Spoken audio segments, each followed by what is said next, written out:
Chers compatriotes, après plusieurs années de silence et de retenue qu'imposait mon statut d'homme d'État, je me sens dans l'obligation de briser ces devoirs, car le salut de notre peuple en dépend.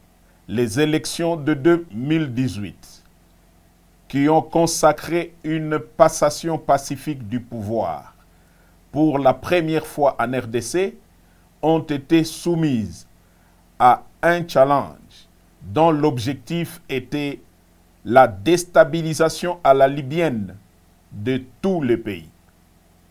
Devant ces plans machiavéliques, forgés dans le sombre salon de les ennemis de la RDC, une paix des braves s'érigeait devant nous comme la seule solution salutaire pour épargner le pays de l'hécatombe planifiée. Cette paix des braves s'est matérialisée par un accord dont la majorité des acteurs sont encore vivants, à l'exception des généraux disparus Delphin Kayimbi et Tim Mukonto.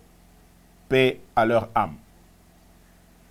L'opinion tant nationale qu'internationale retiendra que l'enjeu exclusif qui avait motivé la signature de cet accord, c'est l'alternance pacifique entre un président entrant et un président sortant sans effusion de sang, comme cela a toujours été le cas depuis l'indépendance. Force est de constater que cet acquis indéniable est malheureusement mis en mal gravement par Félix Antoine Tshisekedi, qui en était le plus grand bénéficiaire. En effet, dès la prise du pouvoir, le nouveau président a commencé à déboulonner, selon ses propres termes, les systèmes qu'il a mis au pouvoir en dépit des prescrits de la Constitution.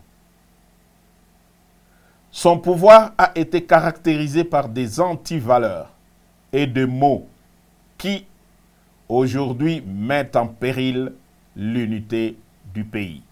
Je cite: la corruption institutionnalisée, les tribalismes à outrance, la prédation des richesses du pays en détruisant le cycle de la croissance économique dont tous les agrégats macroéconomiques étaient favorablement ouverts au début de son mandat.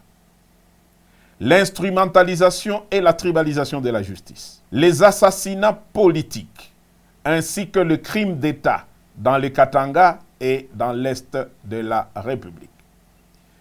La paralysation et la caporalisation du Parlement, symbole de la démocratie. L'affaiblissement de l'armée et du système de défense par les tribalismes et les traitements à la tête du client.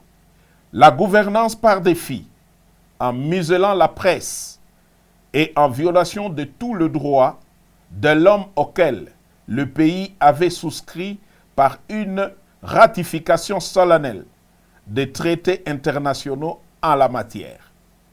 Pour preuve, l'arrogance et menaces publiques dans les discours au Kasaï et à l'étranger à l'encontre des opposants politiques.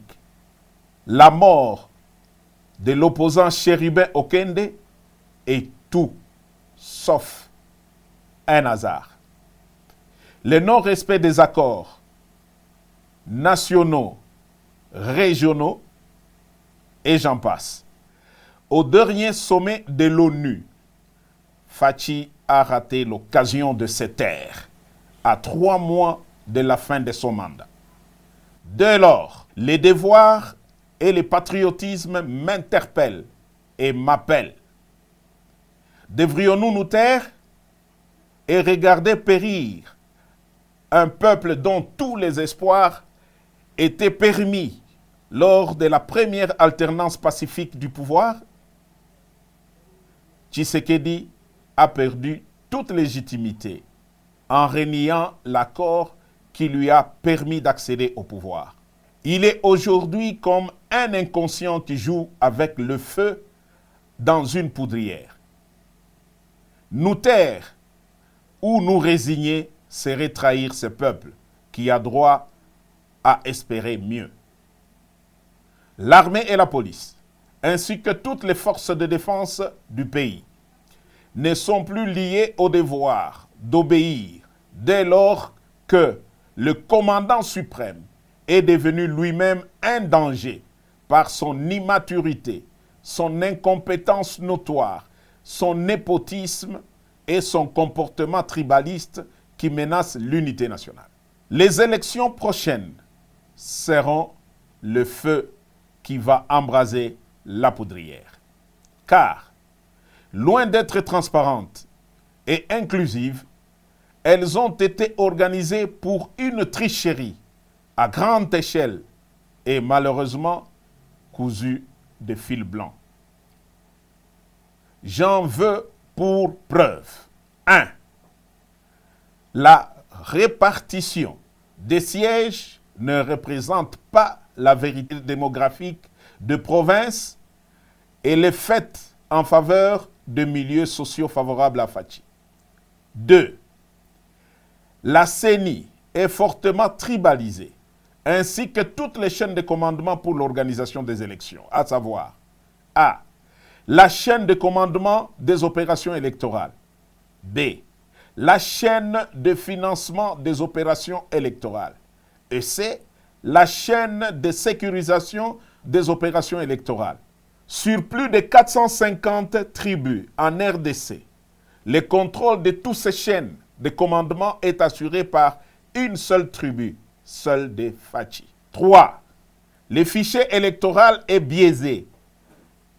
Certains kits électoraux sont et continuent à être dans les mains de pro-Fachi, qui attendent de bourrer les urnes au moment venu. À cela s'ajoute l'enrôlement massif des mineurs dans les grands Kasaï pour bourrer les urnes en faveur de Fachi. La CENI devient donc un piège, un vaste complot contre la démocratie.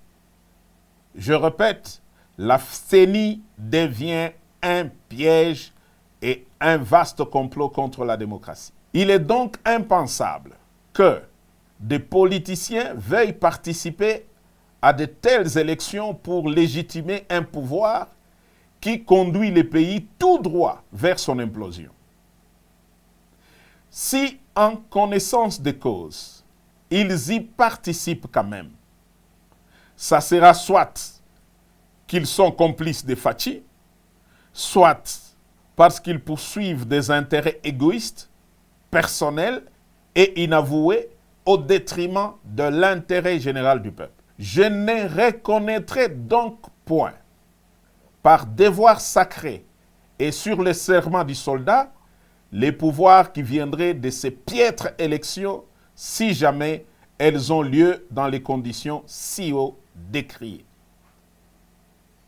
Fachi, après avoir craché sur tous ceux qui ont milité pour son pouvoir, n'a ni droit de se représenter, encore moins de conduire l'indispensable transition pour créer un bon climat propice aux élections dignes de confiance et source de légitimité politique.